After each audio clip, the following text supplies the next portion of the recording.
5.5, and Russell Wilson is going to get this start despite that abysmal debut for the Giants last week.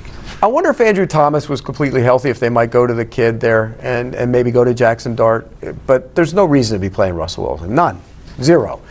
Unless, and here's what I say about that when it comes to the head coach. He can save his job by playing the rookie.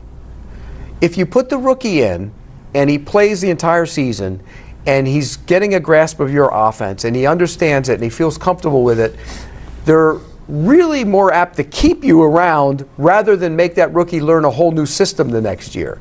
So if I'm Brian Daboll, and he's a smart guy, I think Brian Daboll's a good coach, and I think he's a good offensive mind. If I'm Brian Daboll, I'm putting him in there and getting him in there as quickly as I can to maybe save my own butt.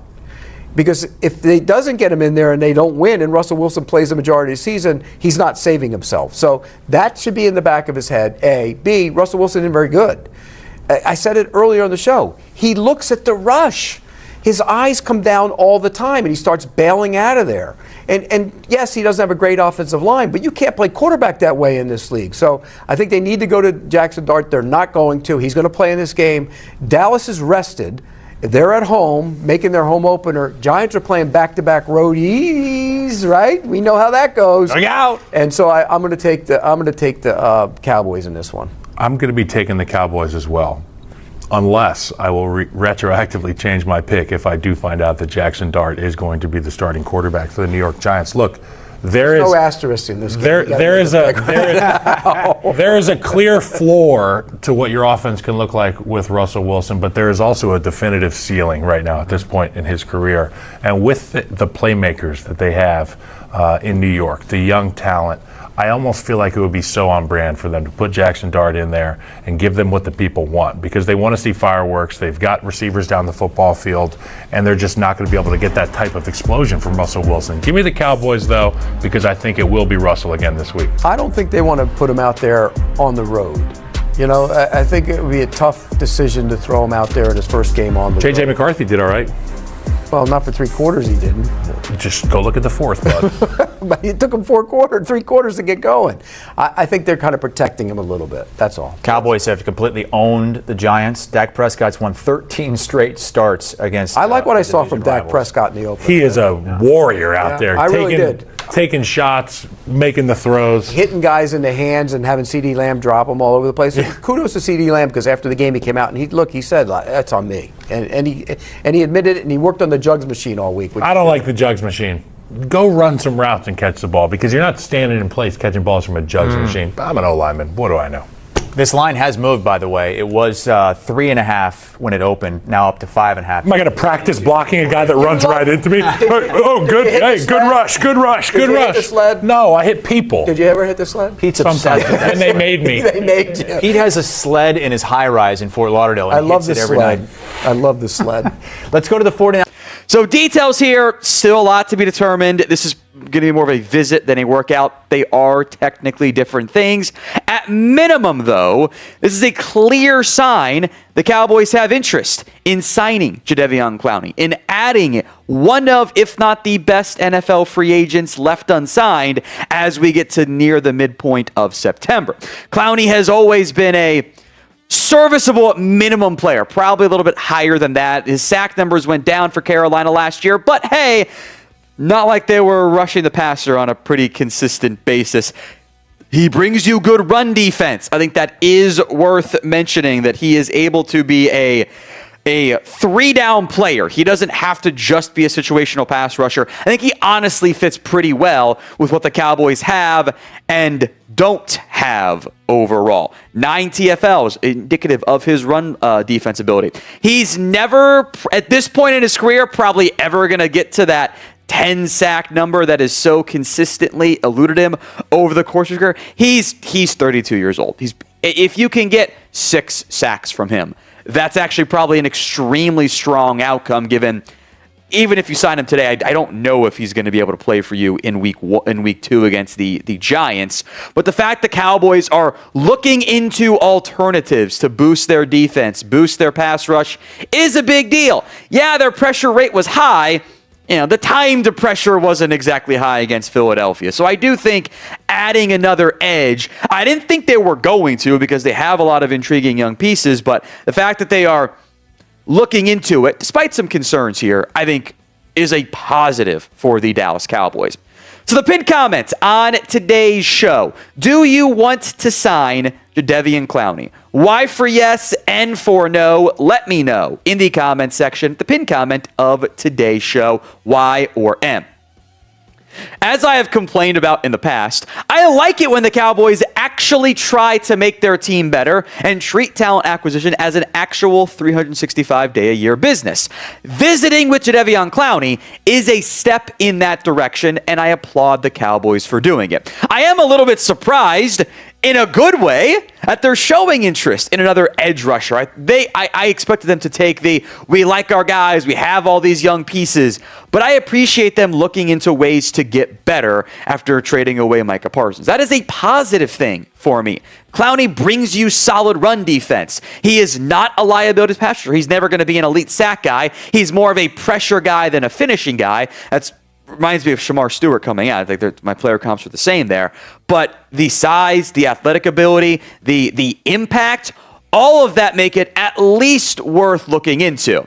How the money side of this plays out, I don't know. That one, I think you're going to have to take a little bit of investigation. Clowney is always looking to get paid, and in general, the Cowboys love doing vet minimum deals around this time of the year. Like, is he okay settling, quote unquote, for hey, we'll give you a 1 year 3 or something like that? Cowboys never go above 5 after all. Is that too little for Clowney? Is that too much for the Cowboys? I do think the money is something that will have to be sorted out. Look, Jadeveon Clowney is not a perfect player.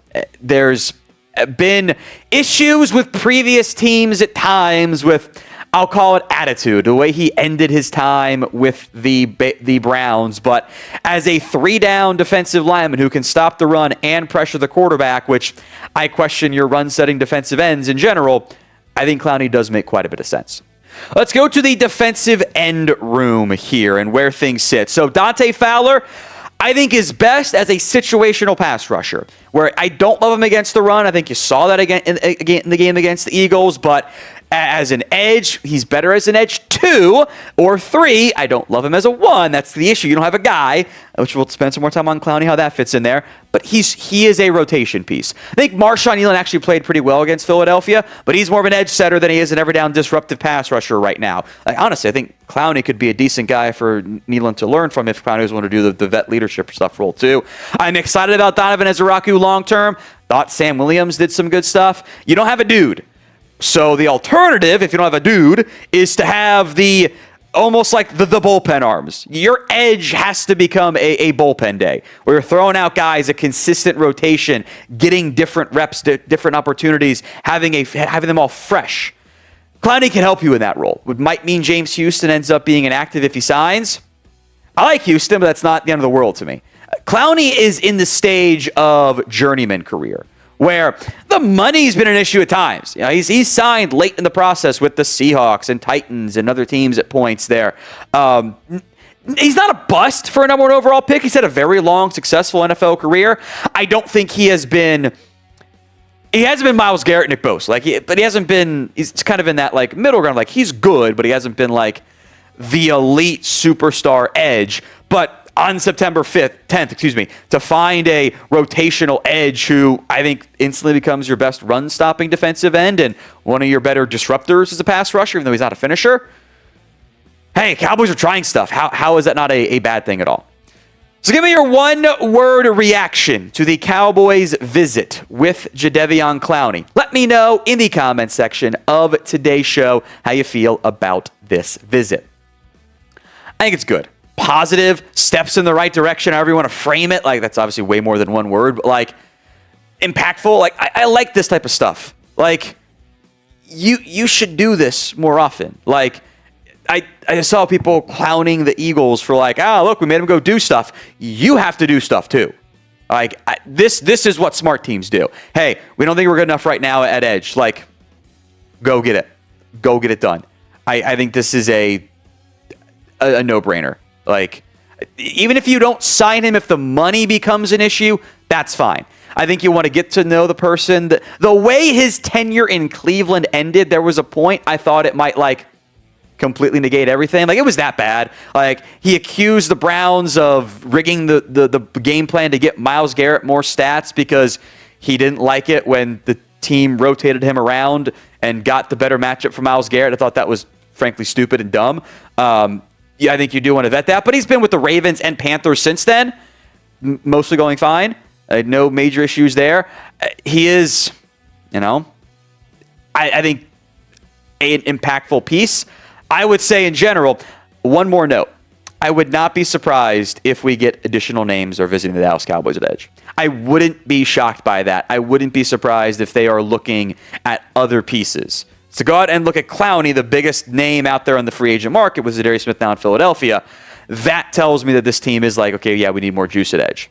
And they're not just content to let the young guys develop, which I thought is what they were going to do. History has told us that's what they always do. Glad they're kind of breaking mold a little bit there. We will have any and all updates on Clowney and other players for the Cowboys, so do not miss out. Hit that sub button at youtube.com/@CowboysTV.